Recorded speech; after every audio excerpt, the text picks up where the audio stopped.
Welcome to Flip video number 14. We're going to learn about farm issues and populism. This is the last video in this section, so you will be looking forward to having a test on Wednesday. So our learning objectives for this topic is analyze the economic issues farmers faced in the late 1800s, describe the groups farmers formed to address their problems and what they accomplished, and evaluate the impact of the Populist Party and explain why the party did not last. Okay, so we're going to learn about populism today.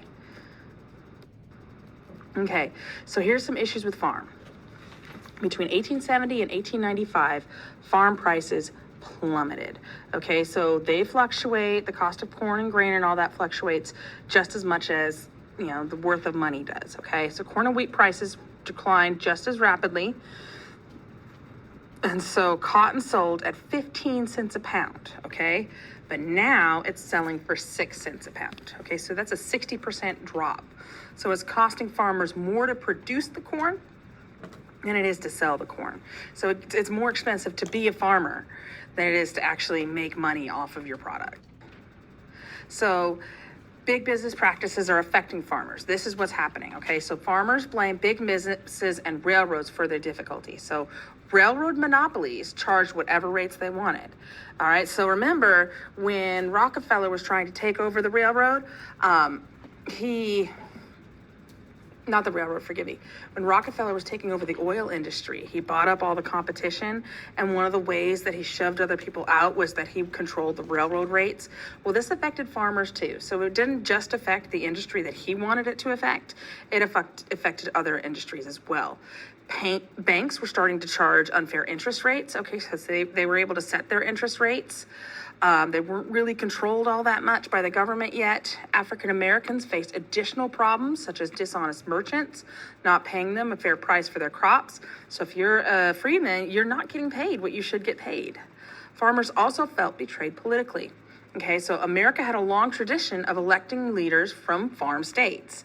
Okay, so we had a lot of agrarian presidents. Well, now the nation's leaders were coming from industrial areas. Okay, so that's where a lot more people are at. This is where we have the political machines that are affecting the voting, right? So we're starting to see people elected from cities instead of farms. Okay, so life was really difficult for these farmers who faced difficulties of nature as well as unpredictable prices and rising debt.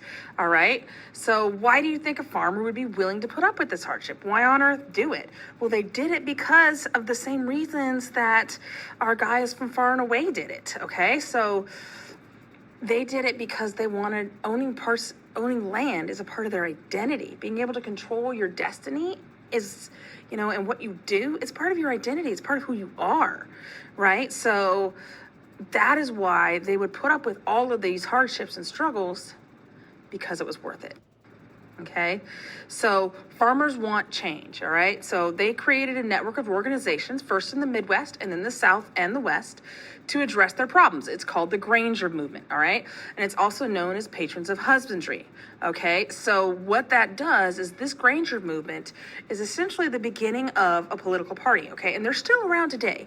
The Grange is a big deal, and it's a way that they can all get together and fight for what they need, make sure that their voices are being heard. So since they don't have a president in office anymore, they do have the Grange Movement to give them a voice.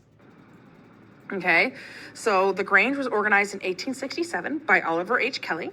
He was a Minnesota farmer and a businessman and a journalist and a government clerk. It attracted millions of members. It provided education for new farming techniques, and it called for regulation on the railroad and grain elevators, okay? So the railroad is controlling costs to transport. Well, grain elevators is what loads the grain onto those railroad cars, okay? So when you're going to sell your corn and your grain, your crops, you're taking it to the railroad depot, all right? And the grain goes in special cars, all right? So you have to pay the guy that owns the special machine to put the stuff in the car, okay? And so they're charging exorbitant rates. They're making bank off of these farmers, all right? So in the mid-1870s, in Illinois, Wisconsin, and Minnesota, they all enacted laws that set a maximum rate for shipping and grain, okay? Saying, no more, we're gonna put a stop to this. And the Supreme Court ended up upholding some of those cases. Okay, so the Grange movement began to decline in the late 1870s. Then you got the Farmers Alliance, and that's with Texas farmers began to organize and negotiate for lower prices.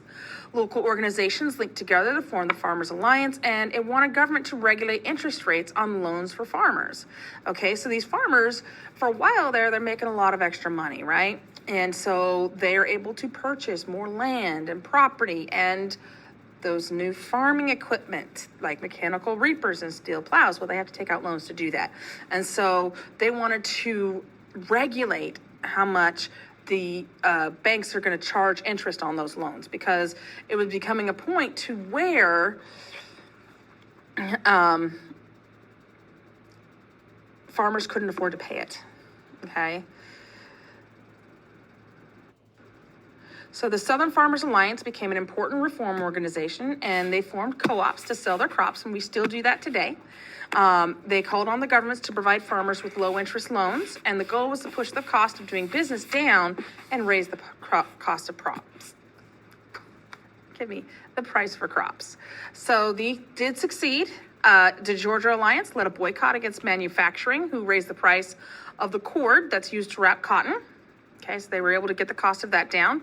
Unfortunately, some of these cooperatives were racist, so African Americans ended up creating their own. And as a result of this, you start to see the beginning of populism, okay? So populism is a political movement. You still see populist ideas today, all right? The spread of Farmers Alliance culminated with the formulation of the Populist Party, or the People's Party, in 1892. These populists sought to build a new political party from grassroots up. They ran entire slates of candidates for local, state, and national positions. Like Prairie Fire, Populist Party spread rapidly, all right, putting pressure on the two major parties to consider their demands. So they were so popular that they started to affect the Democrats and the Republicans. So their goals fought against political corruption, called for coinage to be silver, government ownership of the railroads, and women's suffrage. Okay?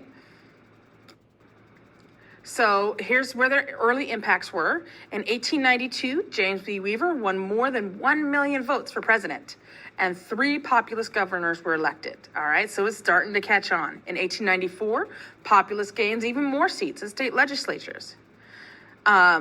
And in the South, the populists had to cast aside racial prejudice to be successful. So this was a unifier in the South, populism was, because if they wanted to get their points across, they needed to include the black farmers.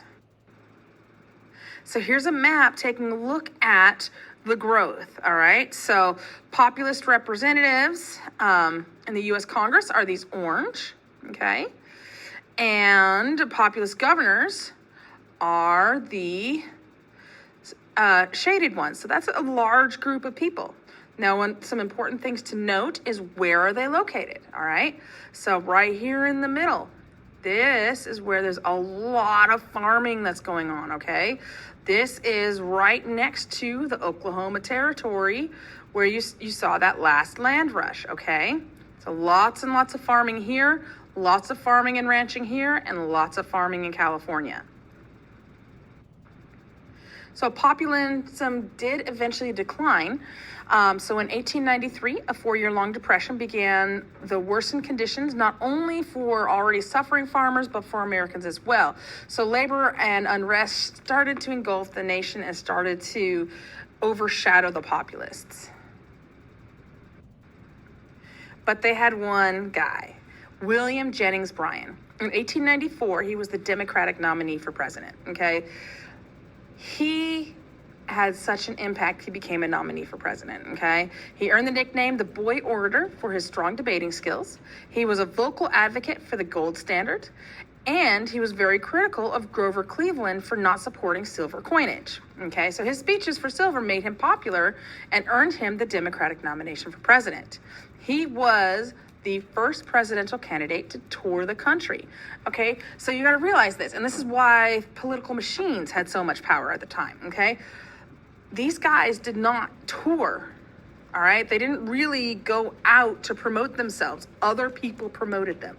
Okay, so like Abraham Lincoln, he toured his state, but then he went home during the election process. Okay, he was not there for campaigning. They didn't campaign for themselves. All right, William Jennings Bryan was the first one to go out and actually campaign. Now it's like this big thing, and in the U.S. it takes like 18 months for campaigning. So he was a really gifted orator, and he was a Populist Party stalwart. So he really promoted the Populist Party, okay?